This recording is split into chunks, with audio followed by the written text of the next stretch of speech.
ভগবান শ্রীকৃষ্ণ বলেন, উদ্দেশ্য যদি সৎ হয় তাহলে কাউকে পরোয়া করতে হবে না, সফলতার সিঁড়ি নিজেই বাইতে পারবে।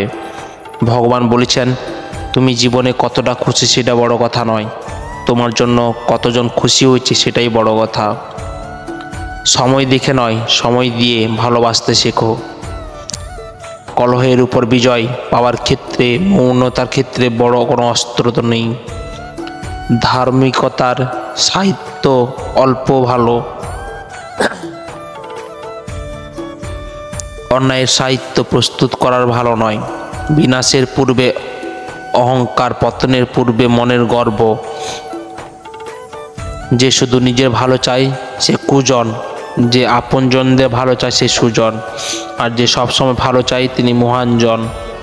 অন্যের দুঃখ দেখে যদি আপনার দুঃখ হয় তাহলে আপনি দুর্বল নন, আপনি ভাগ্যবান, কারণ ঈশ্বর মন সকলকে দিয়েছে, কিন্তু মানবতা কিছু মানুষ অর্জন করতে পেরেছে। ধৈর্য, বিশ্বাস, বিনম্রতা মানুষকে উন্নত প্রতিষ্ঠিত করে।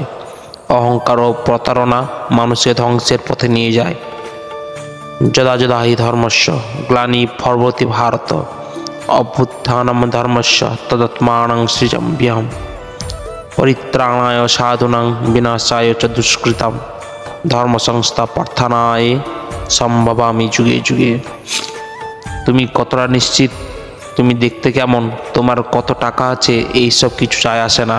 তুমি মানুষ হিসেবে কেমন সেটাই সবচেয়ে গুরুত্বপূর্ণ। পরামর্শ সবার কাছে নাও, কিন্তু গ্রহণ সেটাই করো যেটা আমার বিবেক গ্রহণ করে। ঈশ্বরের প্রতি বিশুদ্ধ ভালোবাসা হলে অত্যন্ত গুরুত্বপূর্ণ জিনিস, আর অন্য সব কিছুই মিথ্যা এবং কাল্পনিক। প্রভু ইলিম কোথায়, কখন বরস গেল।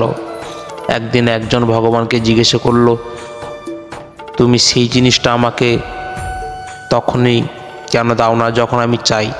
ভগবান হেসে বললেন, আমি তো তোকে পাপের সাজাও কখনো দিই না যখন তুই পাপ করিস, তাই না?